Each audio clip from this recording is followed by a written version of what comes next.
व्यधिकरणस्य अनभिव्यक्तेः अधिकरण वचनम, और जो आप व्यधिकरण मान रहे हैं, व्यधिकरणस्य अभिव्यक्ते, व्यधिकरण के प्रकट न होने से, माने आश्रय न होने से, अधिकरण का उल्टा व्यधिकरण। जब कोई आश्रय नहीं है आपके पास, तो आश्रय न होने पर जाति क्या हो जाएगी? आश्रयहीन। तो बिना आश्रय के तो जाति मिलेगी नहीं आपको। व्यधिकरण से अभिव्यक्ते अधिकरण वचनम, वो जाति कहाँ रहती है आपकी, उसका आपको कुछ तो वचन करना पड़ेगा। अणु समवस्थानम विषय इति चेत, यदि मैं कहूं कि अणुओं के पुंज में ही वो जाति रहती है, ऐसा कहूं तो कहेंगे प्राप्त प्राप्त सामर्थ्य वचनम। उस अणु पुंज में चक्षु इंद्रिय से तो प्राप्त नहीं होती है, वो चक्षु इंद्रिय से जाति की प्राप्ति नहीं होती है। तो ये भी आपको कहना पड़ेगा कि उसकी प्राप्ति कैसे हो। किम अप्राप्ते अणु समवस्थाने तद आश्रयो जाति विशेषो गृह्यते, जो परमाणु दिखते ही नहीं है, जो अप्राप्त अणु समवस्थान है, उसके आश्रित किसी जाति विशेष का ग्रहण हो सकता है क्या? नहीं हो सकता। यदि कहो अथ प्राप्ते, यदि आप कहो कि हाँ प्राप्त हो जाएगा उनके आश्रय से, तो अथ अप्राप्ते इति अप्राप्ते ग्रहणम इति चेत, यदि आप कहो कि प्राप्त हो जा रहा है, तो फिर एक इनडायरेक्ट रूप से आप क्या स्वीकार कर रहे हो? बिना दिखे ही हमें तो ग्रहण हो जा रहा है, क्योंकि वो तो दिखते ही नहीं है। और फिर भी यदि आप कहो कि प्राप्त हो रहा है, तो इसका मतलब क्या हुआ? आपको बिना देखे ही ग्रहण हो रहा है। अप्राप्ते ग्रहणम इति चेत, फिर हम कहेंगे कि आपको बिना दिखे ही ग्रहण हो रहा है।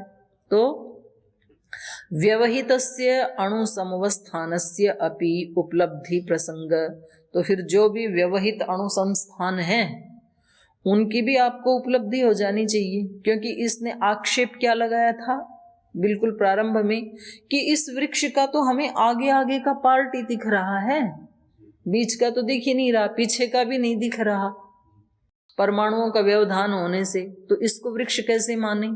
तो बोले जब आपको बिना दिखे परमाणुओं का ज्ञान हो रहा है, तो बिना दिखे इस वृक्ष के जो बीच वाले और पीछे वाले परमाणु हैं उनका भी ज्ञान हो जाना चाहिए। फिर तो ते व्यवहिते अणु समवस्थाने तद आश्रयो जाति विशेषो गृह्यते प्राप्ते ग्रहणमिति चेत, और यदि आप कहो कि नहीं, जो दिख जाता है ना सामने से तभी उसको हम ग्रहण मानेंगे, तो फिर भी दोष आएगा आपके मत में।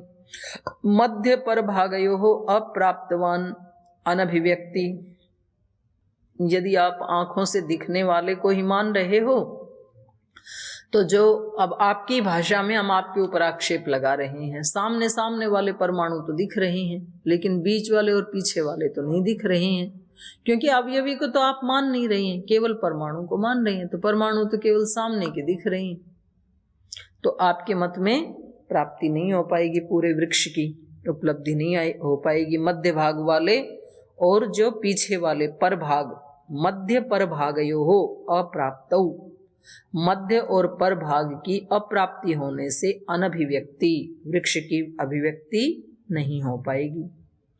यावत प्राप्तम भवति तावत अभिव्यक्ति इति चेत, बोले जितना प्राप्त हो गया उतनी तो अभिव्यक्ति हो रही है। बोले हाँ उतनी तो हो रही है, इसको तो हम मानेंगे।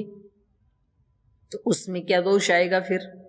तावतो अधिकरणत्वम अणु समवस्थानस्य, तो बोले वो अणुओं का जो समवस्थान है, समूह है, उतना भाग तो उसका अधिकरण है। तो कह रहे हैं यावती प्राप्ते जाति विशेषो गृह्यते तावद अस्य अधिकरणम इति प्राप्तम भवति। आप कहो कि जितना प्राप्त हो रहा है उतने में जाति विशेष का ग्रहण हम मान लेंगे, ये वृक्ष है। तो बोले फिर तो आपने अधिकरण को मान ही लिया, अवयवी को मान ही लिया फिर तो। तत्र एक समुदाय प्रतीयमाने अर्थभेद, लेकिन यहां भी एक दोष आएगा आपके मत में। ये जो एक समुदाय है ना पूरा वृक्ष का, इसमें तत्र एक समुदाय प्रतीयमाने, जो प्रतीत हो रहा है ये समुदाय, इसमें भी अर्थभेद, बहुत सारे वृक्ष पदार्थ होंगे, क्योंकि जितना दिखेगा वो वृक्ष, जो नहीं दिखा वो तो कुछ भी नहीं है। जब हमने इधर से वृक्ष को देखा तो एक वृक्ष, उस साइड से देखा तो दो वृक्ष, पीछे से देखा तो तीसरा वृक्ष, इधर से देखा तो चार वृक्ष, कोने से देखा तो पांचवा। जितना आपकी दृष्टि में आएगा उतने पदार्थ बन जाएंगे। एवं च सति यो अयम अणु समुदायो वृक्ष इति, ऐसा होने पर ये जो अणु समुदाय जिसको आप वृक्ष कह रहे हैं, इति प्रतीयते तत्र वृक्ष बहुत्वम प्रतीयेत, तो ये जो समुदाय दिखाई दे रहा है इसमें बहुत सारे वृक्ष प्रतीत होने लगेंगे। यत्र यत्र ही अणु समुदायस्य भागे वृक्षत्वं गृह्यते स स वृक्ष इति, क्योंकि जहां जहां अणु समुदाय का भाग और उसमें वृक्षत्व का ग्रहण हो रहा है सामने सामने से, स स वृक्ष, वो वृक्ष है। अवयवी नहीं मान रहे हैं ना ये, तो भाई जहां जहां वो परमाणु आपको दिख रहे हैं जिस जिस साइड से उतने उतने वृक्ष, तो एक ही वृक्ष में कितने वृक्ष हो जाएंगे? अनेक। तस्मात् समुदित अणु समवस्थानस्य अर्थांतरस्य जाति विशेष अभिव्यक्ति विषयत्वात् अवयवी अर्थांतरभूत इति, तो इसलिए इतने सारे दोष आने के कारण, तस्मात् इसलिए, समुदित अणु समवस्थानस्य, जो ये समुदित अणु समवस्थान है इसका अर्थांतरस्य, जो इकट्ठे हो गए हैं परमाणु, उसका जो अर्थांतर अर्थात अवयवी, वो जाति विशेष अभिव्यक्ति विषयत्वात्, वो जाति विशेष की अभिव्यक्ति का आधार है, विषय है, इसलिए अवयवी अर्थांतरभूत इति। इसलिए अवयवी किसको कहेंगे? अर्थांतरभूत को। बहुत सारे परमाणुओं के मिलने से एक अवयवी बन जाता है, एक अर्थांतरभूत बन जाता है, एक नया पदार्थ बन जाता है। ये आपको मानना ही पड़ेगा, नहीं तो इतने सारे दोष आएंगे जो पीछे गिनाए हैं। तो इति प्रत्यक्ष परीक्षा प्रकरणम, तो ये इतनी प्रत्यक्ष की परीक्षा है। अब ये जो प्रत्यक्ष परीक्षा का प्रकरण है, ये आपको अपने से छोटी कक्षाओं में पढ़ाना है एक एक दिन, ठीक है? बीए सेकंड में, थर्ड में, जहां भी लगा है तो उन बच्चों को पढ़ाना है आपको। ये आपके लिए असाइनमेंट है, और असाइनमेंट भी आपकी कॉपी में कल मैं लिख के दूंगी। ये आपको पढ़ाना है इस प्रकरण को अपने से नीचे वाली कक्षाओं में, और इसको तैयार करना है।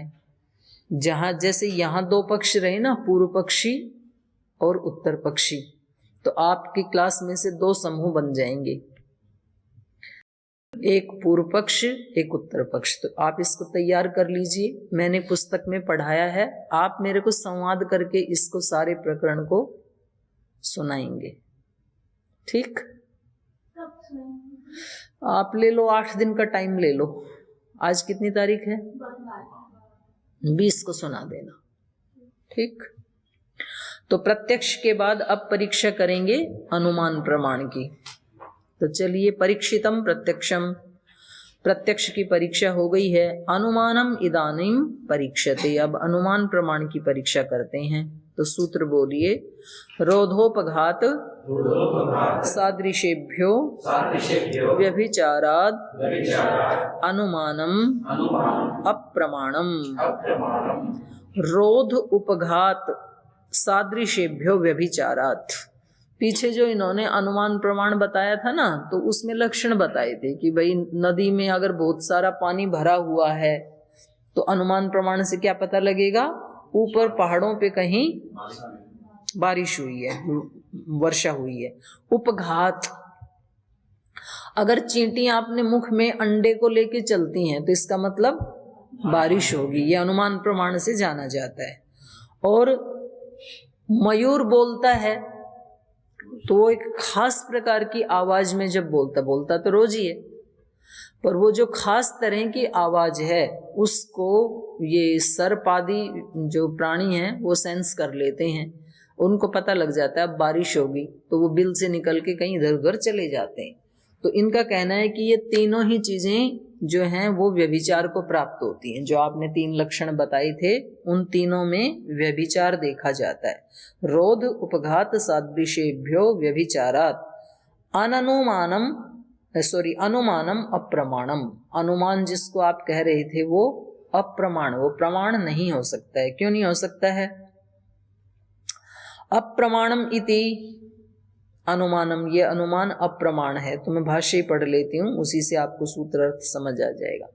एकदा अपि अर्थस्य न प्रतिपादकम इति, जो 3 लक्षण बताए थे ना, उनमें एक लक्षण में भी अर्थ का प्रतिपादक नहीं है अनुमान प्रमाण। रोधात अपि नदी पूर्णा गृह्यते तदा च उपरिष्टात् वृष्टो देव इति मिथ्या अनुमानम। जैसे अपना ये जो डैम बना है उत्तराखंड में, तो उसमें पानी को रोक देते हैं, और जब उनकी इच्छा होती है तो खूब सारा पानी छोड़ देते हैं। तो जो उन्होंने रोध किया था पानी का, रोका था पानी को, उसको जब छोड़ते हैं तो भी नदी जल से भरी हुई होती है। तो इससे तो ये अनुमान नहीं हुआ कि ऊपर बारिश हुई है, तो नदी तो किसी रोध के कारण भी भरी हुई दिखाई दे सकती है। तो व्यभिचार हो गया ना। दूसरा, उपघातात् नीडोप उपघाताद अपि पिपीलिका अंड संचारो भवति। जैसे चींटियों का जो घर है, बिल है, उसके ऊपर किसी ने उपघात कर दिया, मानो कोई मनुष्य चढ़ गया उसके ऊपर, या कोई लक्कड़ पत्थर गिर गया उसके ऊपर, तो वो भयभीत हो जाती हैं चींटियां, तो वो अपने सब अंडे को लेकर के भागने लगती हैं। तो अब बारिश तो नहीं होगी। तो आपने जो कहा था जब चींटियां अपने अंडे को लेकर के जाती हैं तो बारिश होती है, तो यहाँ तो नहीं हो रही बारिश। तो बिना बारिश के भी वो उपघात से भी अपने मुख में अंड संचार करती हुई दिखाई देती हैं। तदाचे भविष्यति वृष्टि इति मिथ्या अनुमानम। तो उसको देख करके आपने जो कहा था वृष्टि होगी, ये भी क्या है? मिथ्या अनुमान है। और कह रहे हैं वो जो आवाज के लिए आपने कहा था, मयूर की आवाज से पता लग जाता है कि वृष्टि होगी, तो कह रहे हैं पुरुषो अपि मयूर वाशितम अनुकरोति। कभी कभी कोई मनुष्य मयूर की वाणी में बोलता है। पुरुषो अपि मयूर वासितम, वाश्री शब्दे, मनुष्य भी मयूर का शब्द करता हुआ उसका अनुकरण करता है। तदापि शब्द सादृश्यात मिथ्यानुमानम भवति। तो उस शब्द, वैसा ही शब्द निकाल रहा है मुख से जैसे मयूर ने निकाला था, तो वृष्टि तो नहीं होती। तो 3 लक्षण बताए थे, तीनों के तीनों व्यभिचार को प्राप्त हो गए। इसलिए आपने जो लक्षण बताया था वो अनुमान प्रमाण नहीं हो सकता है। क्या नहीं? ये तो बड़ा अच्छा प्रश्न पूछ रहे हो। व्यभिचार शब्द कितना पढ़ाया है मैंने, हेत्वाभास में पढ़ाया, प्रत्यक्ष प्रमाण में बताया अव्यभिचारात। प्रत्यक्ष के लक्षण में क्या अर्थ है अव्यभिचार का, आप ही बताओ। अब इंद्रियार्थ सन्निकर्षोत्पन्नम ज्ञानम अव्यभिचारात, अव्यभिचार का ही अर्थ बताओ। जैसा वैसा ना दिखे, व्यभिचार गलत। कौन बताएगा आप में से? जब वो एक अर्थ में अलग के साथ साथ अनेक अर्थ में। हाँ, अच्छा। बुद्धि कहीं गिरवी रख रखी है। इतने छोटे से शब्द का इतना आधा न्याय दर्शन पढ़ लिया और व्यभिचार शब्द का पता नहीं है। और ये तो लोक से भी जुड़ा हुआ शब्द है। व्यभिचारी किसको कहते हैं लोक में? जो अपने एकांत में ना रहे, एक अंत में ना रहे। अंत मतलब पक्ष, एक पक्ष में ना रहे जो। चलिए आगे देखो, इसका उत्तर देख लो। अब इन्होंने आक्षेप किया कि आपने जो अनुमान प्रमाण के लक्षण बताए थे वो तीनों के तीनों व्यभिचार को प्राप्त हो रहे हैं। नैकदेश त्रास सादृश्येभ्यो अर्थांतर भावात। ये कह रहे हैं न, हमारा अनुमान प्रमाण का लक्षण व्यभिचार को प्राप्त नहीं हो रहा। एकदेश त्रास सादृश्येभ्यो अर्थांतर भावात, जो हमने लक्षण बताए थे ना, तो वो इसमें घटित नहीं हो रहे जो आपने उदाहरण बताए हैं। ये जो आपने रोध से नदी को भरा हुआ दिखा रहे हो, ये एक देश की नदी जो है, कोई एक नदी वो भरी हुई दिखाई देगी, और उस नदी में भी आपको लक्कड़ पत्थर और मिट्टी वाला पानी नहीं दिखेगा, साफ पानी दिखेगा ना रोध वाला। तो कैसे अनुमान हो सकता है? तो अनुमान के लक्षण में जो हमने बताया था वो नदी कैसी थी? वो सब नदियां भरी मिलेंगी उस समय जब बारिश हुई है तो। और वो पानी कैसा होगा? उसमें लक्कड़ पत्थर भी होंगे, कुछ पत्ते भी होंगे, मिट्टी भी होगी। तो ये तो बिल्कुल अलग है। दूसरा, किसी त्रास से जब चींटियां भागती हैं तो उनकी अलग तरह की स्पीड होती है। त्रास मतलब भय के कारण, किसी ने उपघात किया और वो भय के कारण भाग रही हैं, तो ऐसा तो हमने नहीं बताया था लक्षण में। हमारे लक्षण में क्या था? वो बिल्कुल सीधी लाइन में चलती हैं, शांति पूर्वक। और तीसरा था जो शब्द, तो उसका तो ये सादृश्य है, मयूर का शब्द नहीं है बल्कि मयूर के शब्द के सदृश है, जैसा है।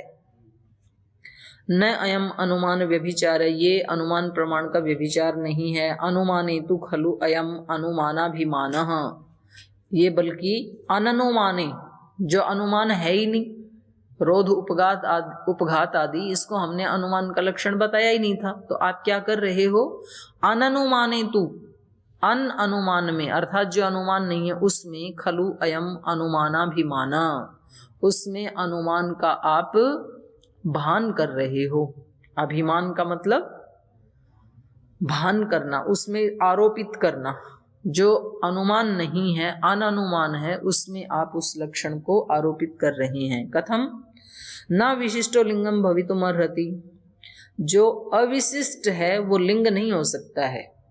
न अविशिष्टो लिंगम भवितुम अर्हति। अविशिष्ट मतलब सामान्य, जो सामान्य चीजें हैं वो कभी लिंग या लक्षण नहीं हो सकती हैं। कल परसों भी बताई थी मैंने ये बात।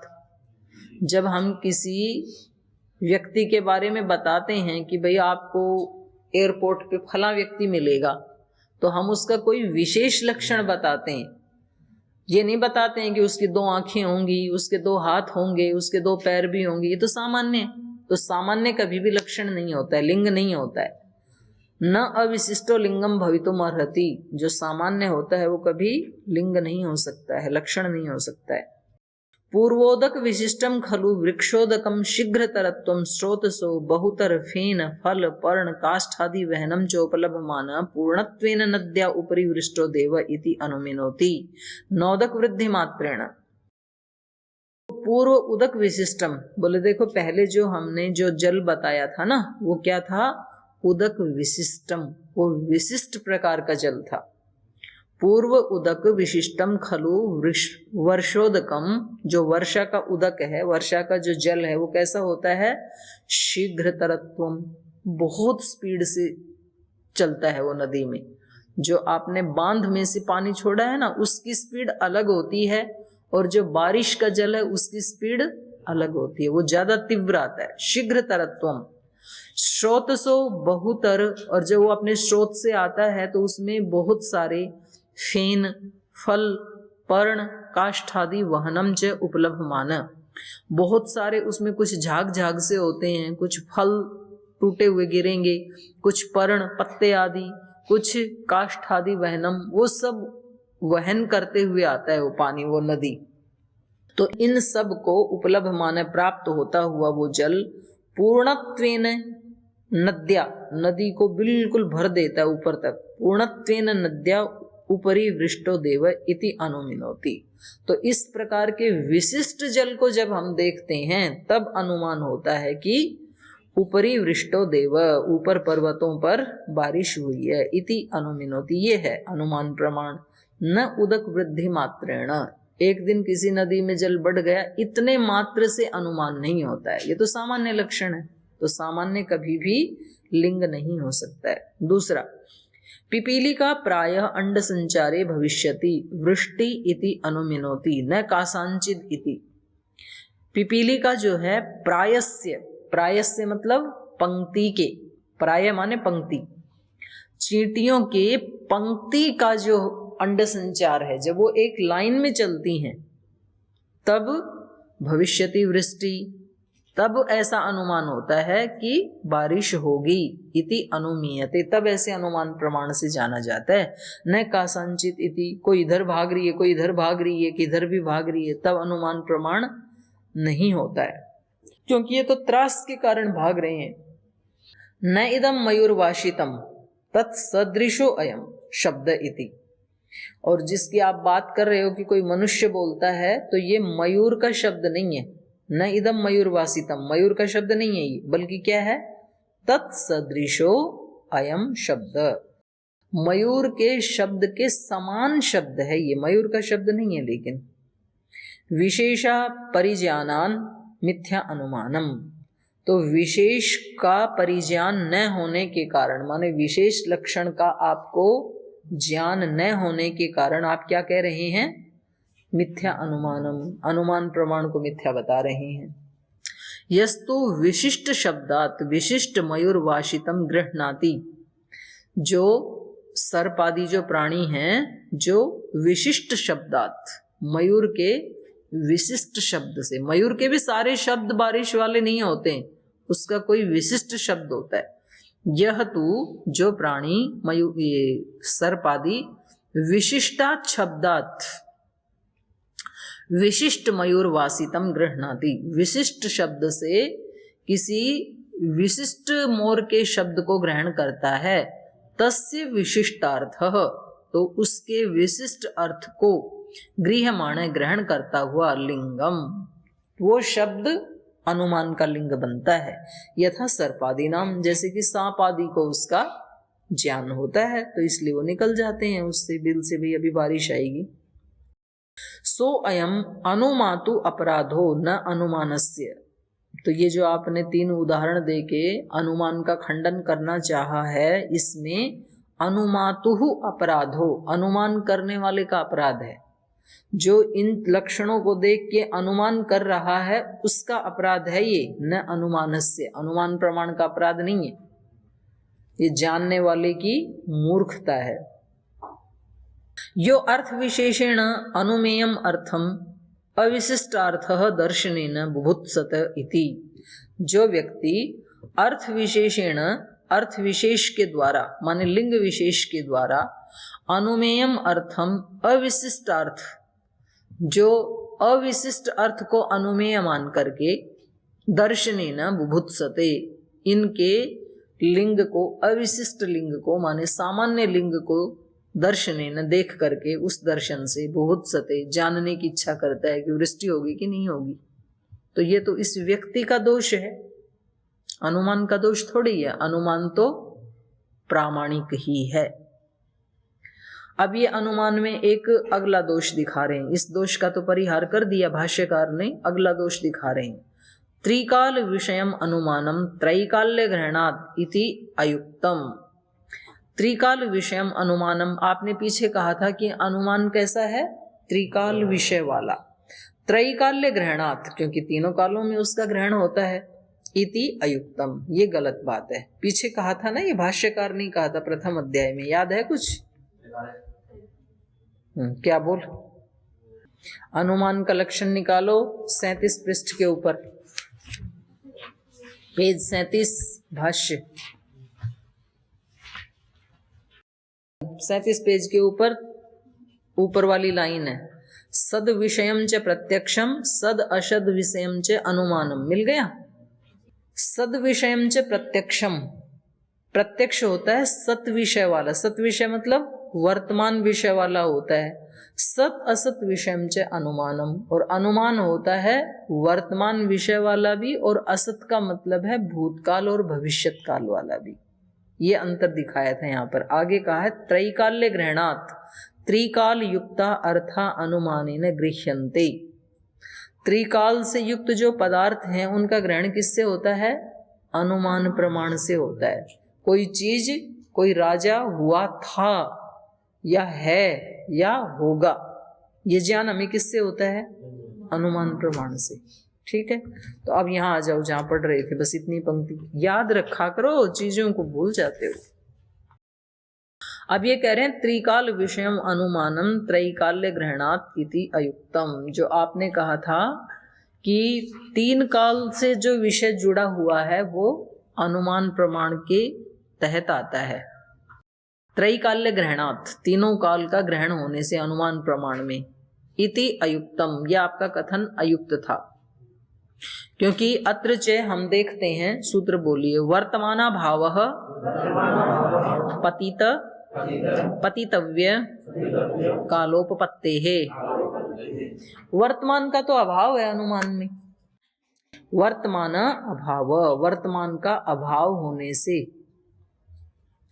क्योंकि जैसे हम वर्तमान किसको कहते हैं, जब कोई क्रिया हो रही होती है, पचती गच्छति पतति, तभी तो उसी को तो वर्तमान कहते हैं ना। तो बोलिए जो पत्ता गिर रहा है या फल गिर रहा है वृक्ष से, तो वो वृक्ष से और उसका डेस्टिनेशन क्या है, पृथ्वी। तो अभी गिर रहा है तो जितने आधे रास्ते में वो पहुंच गया, उस काल को तो कहेंगे पतिता, मतलब गिर चुका इतना तो। और जो आगे का रास्ता बचा है उसको क्या कहेंगे, पतितव्य।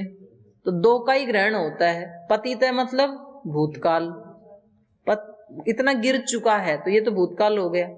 और जो आगे गिरने वाला जो रास्ता है, जो स्थान बचा है अभी, उसको कहेंगे पतितव्य, गिरने वाला है। तो ये हो गया भविष्यत काल। तो वर्तमान कहाँ है इसमें, वर्तमान तो है ही नहीं कहीं। समझ में आ गया दोष।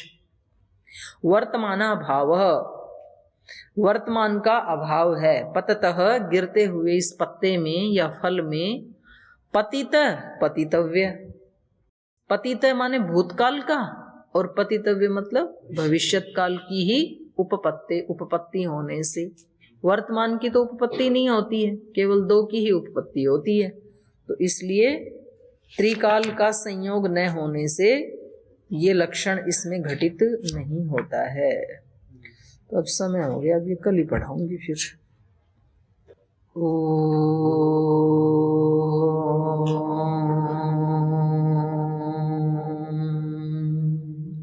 शांति शांति शांति। श्री गुरुभ्यो नमः।